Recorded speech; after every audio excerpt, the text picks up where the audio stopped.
Hello बच्चों, हम जो है वो 24 जून का जेई मेंस का फर्स्ट पेपर का हमारा जो है वो हम फिजिक्स का डिस्कस कर रहे हैं। उसमें हम जो है क्वेश्चन नंबर 17 से लेकर के 20 डिस्कस करेंगे। अब तो क्वेश्चन नंबर 17 क्या है बच्चों कि एक ऑब्जेक्ट है जिसका मास m यानी कि 100 ग्राम दे रखा है, उसको हमने रेस्ट से रिलीज किया है। ये हाइट दे रखा है 10 सेंटीमीटर और बोल रखा है कि स्प्रिंग जो है वो मैक्सिमम कितना कंप्रेस होगा, h/2 कंप्रेस होगा। ठीक है, तो यहां से हमें स्प्रिंग कांस्टेंट निकालना है। जाहिर सी बात है क्वेश्चन किससे है, वर्क पावर एनर्जी से। हमें यहाँ पे कुछ भी नहीं करना, मैकेनिकल एनर्जी को कंजर्व करना है। ठीक है, तो हम जब ये बॉल नीचे आएगी तो इस वाली पोजीशन में आ जाएगी ना, इसको हम ऐसे बना सकते हैं और यहाँ पर हमारा जो स्प्रिंग है वो h/2 फिर कंप्रेस हो जाएगा। ठीक है, तो एनर्जी कितनी रिलीज होगी, पोटेंशियल एनर्जी, जो ग्रेविटेशनल पोटेंशियल एनर्जी है वो रिलीज होगी हमारी mg। कितना ब्लॉक नीचे आ जाएगा, h प्लस h/2 यानी कि 3h/2। तो हमने लिख दिया mg 3h/2।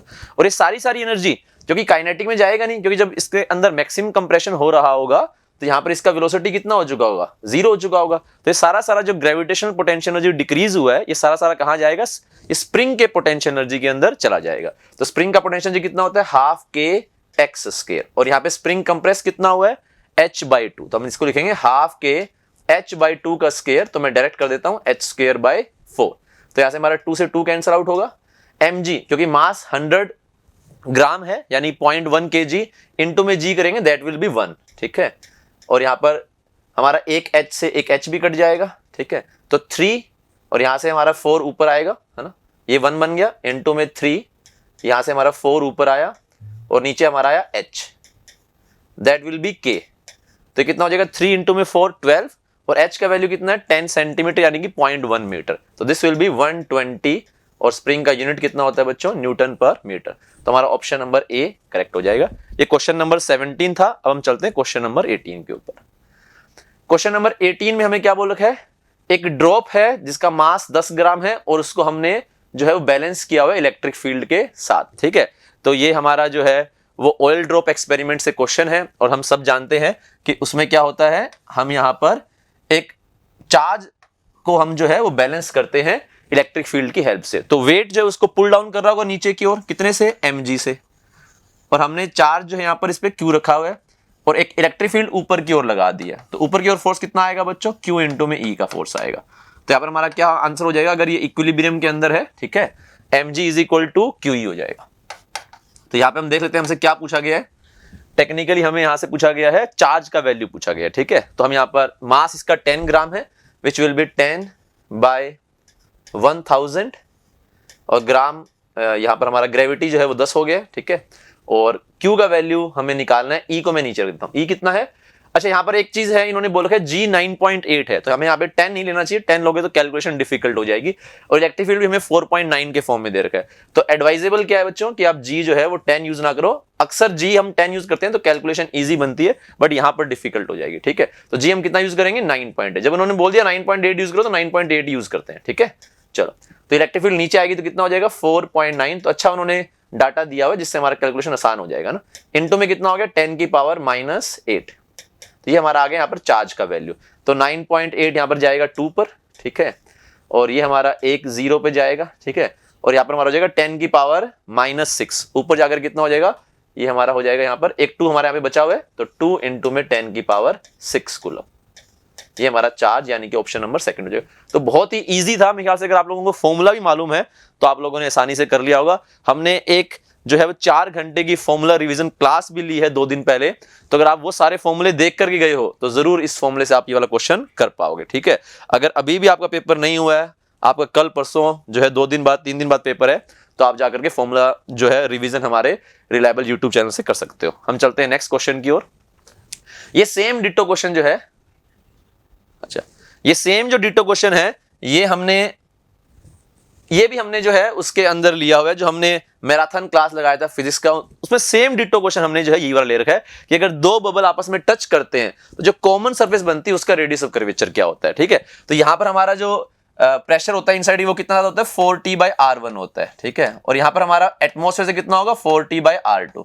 तो जो कॉमन सरफेस बनेगी, ठीक है, इसमें भी प्रेशर डिफरेंस कितना रहेगा, 4T/R इक्विवेलेंट का रहेगा। तो हम यहाँ पे क्या बोलेंगे, 4T/R इक्विवेलेंट जो हमारी कॉमन सरफेस बनी है वहां का प्रेशर कितना हो जाएगा बच्चों 40/R1, ये छोटी वाली ड्रॉप में, ठीक है, 40/R2 ये कंपेरेटिवली बड़ी वाली ड्रॉप के अंदर, 40 से 40 कैंसिल आउट हो जाएगा, 1 में R इक्विवेलेंट का वैल्यू कितना आ गया 1/R1 माइनस 1/R2। तो R1 और R2 का वैल्यू दे रखा है 1/4 माइनस में 1/4। तो यहाँ पर हम देखेंगे ये आ जाएगा 1/20, सबको आता है एलसीएम इसका, 20, 5 में से 4 गए 1, तो R इक्विवेलेंट का वैल्यू कितना आ गया बच्चों यहाँ से 20 सेंटीमीटर आ गया, ठीक है। तो ये बिल्कुल डायरेक्टली फॉर्मूला बेस्ड जो है वो आपका क्वेश्चन था, ठीक है। आप जाकर के फिजिक्स मैराथन या फॉर्मूला वाला हमारा क्लास जो है वो देख सकते हो, है ना। ये लास्ट क्वेश्चन थोड़ा सा इसमें कैलकुलेशन में से ज्यादा लेंदी था, ठीक है। क्या दे रखा है कि एक नॉर्मल रिएक्शन अपने को निकालना है, एक व्हीकल है वो बैंक्ड रोड पे जा रहा है ना, 30 डिग्री का जो है हमने बैंकिंग एंगल रखा हुआ है और मैक्सिमम पॉसिबल स्पीड पे जा रहा है, और यहां पर उन्होंने वैल्यू दे दिया cos 30 का और स्टैटिक फ्रिक्शन का वैल्यू भी हमें दे रखा है, ठीक है। स्किड वो कर नहीं रहा है, ठीक है, तो हम एक इनकाइंड पेन बच्चों बना लेते हैं। ये वाले क्वेश्चन में बच्चों ने अक्सर जो है वो थोड़ा टाइम वेस्ट किया होगा, क्योंकि गलत दिशा में होता है कि आप चले जाओ, ठीक है। तो अगर हम यहाँ पर जो है एक व्हीकल ले लेते हैं मास m का, ठीक है, तो यहाँ पर अगर हम देखेंगे तो कौन कौन से फोर्सेज आएंगे, एक ये n फोर्स आएगा आपका, ठीक है। अब अगर देखोगे तुम यहाँ पर तो हमें ना तो वेलोसिटी दे रखी है ना ही r दे रखा है, ठीक है। यहाँ पर बोला है मैक्सिमम पॉसिबल वेलोसिटी है, तो हो सकता है बहुत सारे लोग जो हैं वो वेलोसिटी वाला फॉर्मूला यूज करें, जो कि हम एडवाइज नहीं करते हैं कि आप इतने फॉर्मूले याद करें, आप सिंपली उसको सोल्व कर सकते हो अपनी नॉलेज की बेस पे, ठीक है। तो अगर फॉर्मूला याद किया हुआ है तो मेरे ख्याल से उलझने के चांस ज्यादा हैं, बजाय कि इजीली आंसर आए, ठीक है। मैं सारे फोर्सेस बना देता हूं, तो ये हमारा आ गया n का, ठीक है, नीचे कितना आ जाएगा mg का, और क्योंकि मैक्सिमम पॉसिबल स्पीड पे टेंडेंसी कैसे रहती है पार्टिकल की, बाहर जाने की रहती है ना। अगर कटोरी में कंचा अगर लुढ़काओगे, स्पीड तेज करोगे तो कंचे का बाहर आने का प्रोबेबिलिटी रहता है, ठीक है। तो यहां पर अगर उसका बाहर आने का टेंडेंसी है तो हमारा फ्रिक्शन जो है वो नीचे लग रहा होगा, क्योंकि मैक्सिमम पॉसिबल स्पीड है तो फ्रिक्शन लिमिटिंग लग रहा होगा, यानी कितना म्यू इनटू मैन। यहाँ पे म्यू mg नहीं करना है, यहाँ पर भी गलती हो सकती है, कितना करेंगे म्यू n करेंगे, तो ये म्यू n कर दिया मैंने, ठीक है। और अगर आप इसको रोटेटिंग फ्रेम में सोल्व करोगे तो आप एक बाहर की तरफ जो है वो सूडो फोर्स लगा सकते हो, कितना mv²/r। बट हम यहाँ पर इसको ज्यादा यूज नहीं करने वाले, क्योंकि हम इस डायरेक्शन में तो ये हमारा पार्टिकल जो है, क्योंकि हम रोटेटिंग फ्रेम में काम कर रहे हैं तो पार्टिकल टेक्निकली इक्विलिब्रियम है, या ट्रक, पार्टिकल तो नहीं बोलना चाहिए, 80-800 kg कौन सा पार्टिकल होता है, बट ये ट्रक हमारा जो है वो किसके अंदर है, इक्विलिब्रियम के अंदर। तो हम इक्विलिब्रियम में तो हम किसी भी डायरेक्शन में फोर्स को जीरो कर सकते हैं, बट हम हॉरिजॉन्टल में नहीं करेंगे, क्योंकि हमें v नहीं मालूम, r नहीं मालूम, तो हम वर्टिकल डायरेक्शन में जो है फोर्सेस को बैलेंस कर देते हैं। तो वर्टिकल डायरेक्शन में अगर फोर्स बनाएंगे तो कौन कौन से आएंगे, एक आ गया mg, एक आएगा n, अगर ये लाइन बना रही है हॉरिजॉन्टल थीटा तो इसके परपेंडिकुलर वर्टिकल से बनाएगी, तो this will be theta and this will be n का कोस थीटा, और साथ में एक फ्रिक्शन का कंपोनेंट आएगा विच विल बी, ये अगर थीटा है तो this will be 90 minus theta, ठीक है। तो दिस विल बी कितना हो जाएगा म्यू n का कोस 90 माइनस थीटा, जिसको मैं साइन थीटा लिख सकता हूं, ठीक है। अब हमें इस फोर्सेस को बैलेंस करना, हमारे n का वैल्यू आएगा, तो करते हैं बच्चों n कोस थीटा, ठीक है, n निकालना है तो माइनस में mu n sine theta is equal to mg, ठीक है। ये हमने यहां पर कर लिया है ना, तो कितना आ जाएगा n कॉमन ले लिया, कोस थीटा कितना है बच्चों 0.87 वैल्यू दे रखी है ना, म्यू s का वैल्यू कितना है बच्चों 0.2, और साइन थीटा ये 0.87 है, थोड़ा सा मैं ठीक लिख देता हूं इसको, म्यू है 0.2 और साइन थीटा कितना होगा साइन 30, थीटा कितना दे रखा है 30 डिग्री, है ना, तो हमारा कितना हो जाएगा हाफ हो जाएगा, तो 0.2/हाफ कितना हो जाएगा 0.1, तो माइनस में कितना कर दिया 0.1 इज इक्वल टू mg कितना हो जाएगा 8000, ठीक है। मास 800 है, इनटू में हम ग्रेविटी करेंगे तो 8000, तो n का वैल्यू यहां से कितना आ जाएगा 8000 बाय 0.77, ये रफली बनेगा शायद 10389 प्रोबेबली, ठीक है।